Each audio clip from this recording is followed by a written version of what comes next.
Buen día. El día de hoy, junto a mis compañeras Melis Palacios, Dayana Mieles y Juliana Barragán, y quienes hablan, Juan Felipe Díaz, les venimos a presentar el diseño geométrico de una vía en la asignatura de diseño geométrico de vías. Como objetivo general, tenemos diseñar la geometría de una vía secundaria mediante la selección de la mejor alternativa de trazado, utilizando el método de Bruce y cumpliendo con los estándares técnicos y normativos para vías secundarias en Colombia.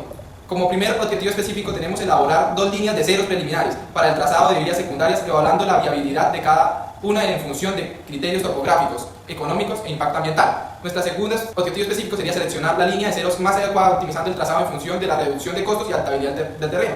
Tercer objetivo específico sería calcular la tangente y la curva circular simple para el trazado seleccionado, garantizando que el diseño geométrico cumpla con los estándares de seguridad y funcionabilidad establecidos para las vías secundarias.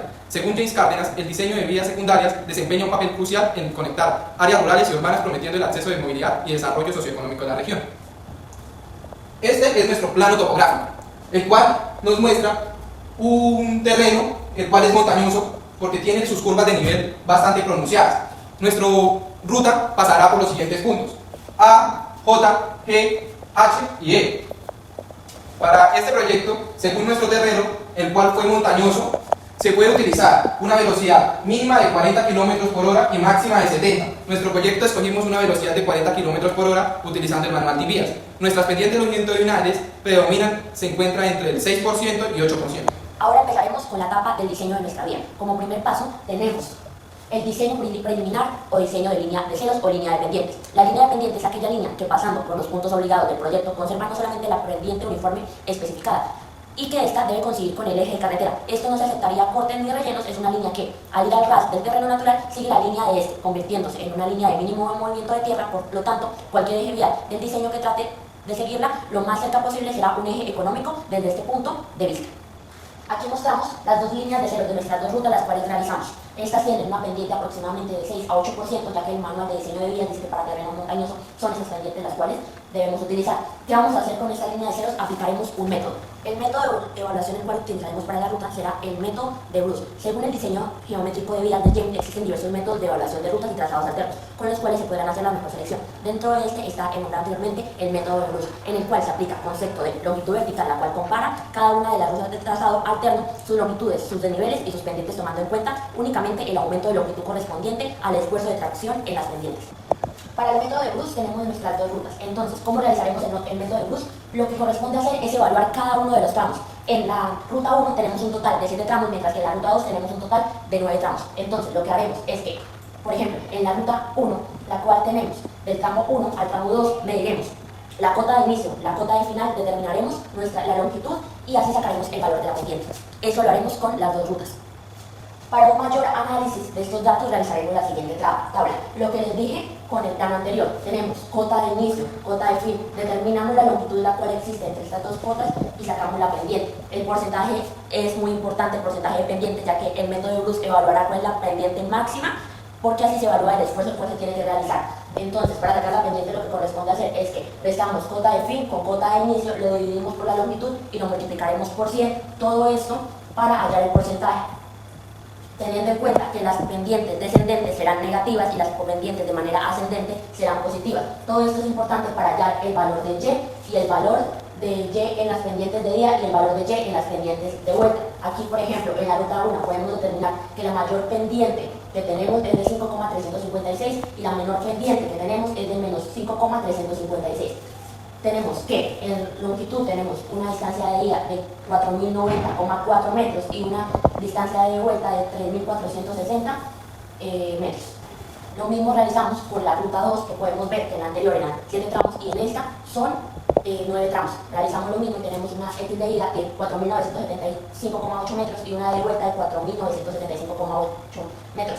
Lo que vamos a realizar ahora es que, después de analizar no solamente el X de ida, sino el X de vuelta, sino con la evaluación de las pendientes, podemos concluir que el perfil 1, aunque más largo, representa un trazado con pendientes más suaves y de menor esfuerzo acumulado, lo que puede traducirse en menores costos operativos y constructivos. Por otro lado, el perfil 2, con mayores inclinaciones y desplazamientos verticales, implica un mayor esfuerzo de tracción y posibles desafíos, no solamente en el diseño, sino que también en costos y una necesidad puntual de correcciones geométricas. Estas condiciones deben ser cuidadosamente valoradas al momento de elegir el trazado más eficiente desde el punto de vista técnico y económico, por lo cual la mejor ruta elegida por nosotros por el método de Bruce será la ruta 1, que será la ruta elegida para nuestro diseño geométrico de la vía. Bueno, Para comprender el diseño geométrico de una vía es fundamental empezar con la planta de lineamiento horizontal, ya que esta define la trayectoria que seguirá la carretera vista desde una perspectiva en planta o vista superior. Este diseño se basa en una secuencia de elementos, las cuales la primera es la tangente. Esta es una conexión de curvas, la cual representa el punto de intersección de lineamiento. Tenemos los radios de curvatura, que esta determina la geometría de las curvas. Su elección es crítica para poder garantizar la seguridad en el tránsito según la velocidad del diseño.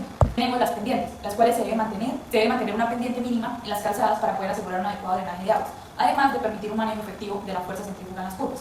Bueno, como podemos ver en la tabla de radios mínimos del manual de Invías, tenemos en nuestro diseño de vía una velocidad específica de 40 km por hora.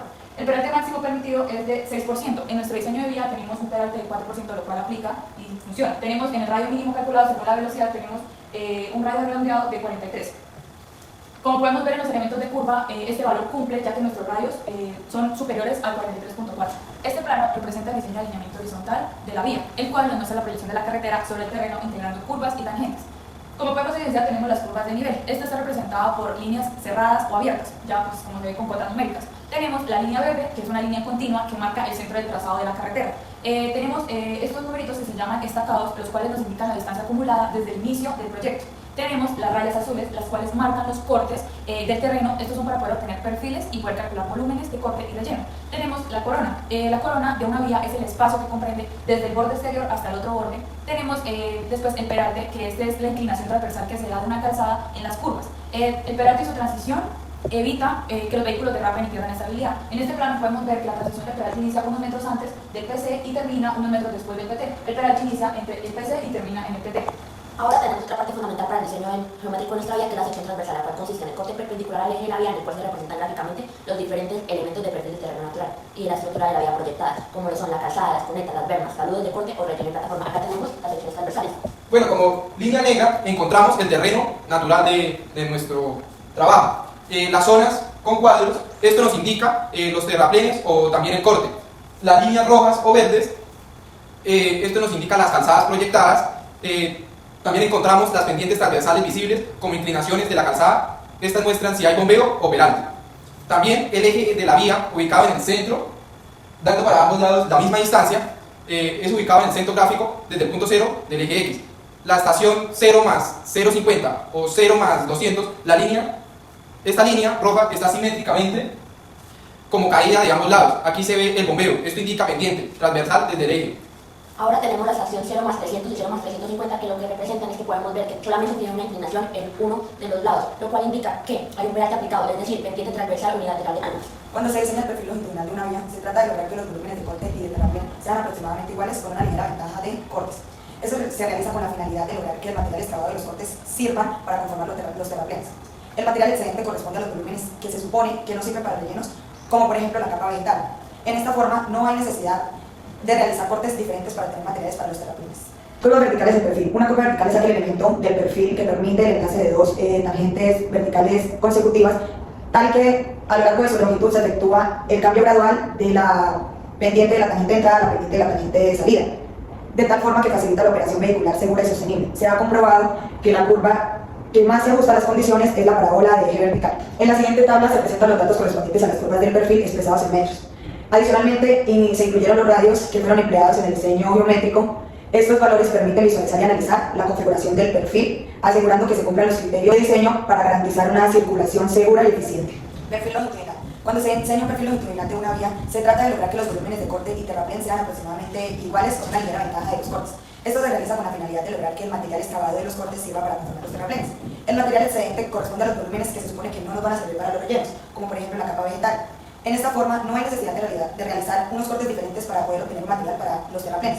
La curva vertical convexa es aquella que nos conecta las dos pendientes de manera ascendente y descendente, que pues hace que de manera ascendente y descendente formando un domo que es hacia abajo, que nos proporciona una transición suave entre ambas. Esta configuración pues, es ideal para evitar cambios bruscos en pendientes sobre la vía. Nuestra longitud vertical de la vía es de 232.69, su BCE es de 526.32 y su EBCE es de 526.83. BCS es el inicio de la curva y EBCE es el fin de la curva. Nos da un parámetro de K de 24.21, que es el valor que nos determina la suavidad de la curva y está relacionado con la longitud y la diferencia de las pendientes. Ahora nos venimos para la otra curva que tenemos de manera cóncava, que nos da también unas pendientes, una pendiente de manera descendente, nos da la longitud vertical de 89.89, su BBCE de 525.06, su EBCE de 525.43 y K de 9.00. Estos parámetros que usamos en nuestro perfil longitudinal fue los que aplicamos durante todo nuestro proyecto para la realización de nuestra vía. Después de la realización de este proyecto pudimos llegar a 4 conclusiones. La utilización del método de Bruce para el diseño geométrico de la vía ha permitido seleccionar la mejor ruta alternativa de trazado optimizado, el equilibrio entre seguridad, funcionalidad y costos. Este método asegura una transición suave entre pendientes, mejorando el confort y la seguridad de los usuarios al permitir curvas verticales con radios y longitudes adecuadas. Este proyecto se enfrenta a condiciones topográficas variadas, lo que ha requerido un enfoque cuidadoso en la elección del trazado. Se han realizado comparaciones entre distintas líneas de ceros para seleccionar las más eficientes, logrando minimizar los movimientos de tierra necesarios para cortes y rellenos. Debido a la clasificación del terreno como montañoso, diseñamos una velocidad de 40 km por hora acorde a los estándares nacionales. Esto nos garantiza que la vía sea segura, sin sacrificar el flujo vehicular, al mismo tiempo que se adapta a las condiciones del terreno.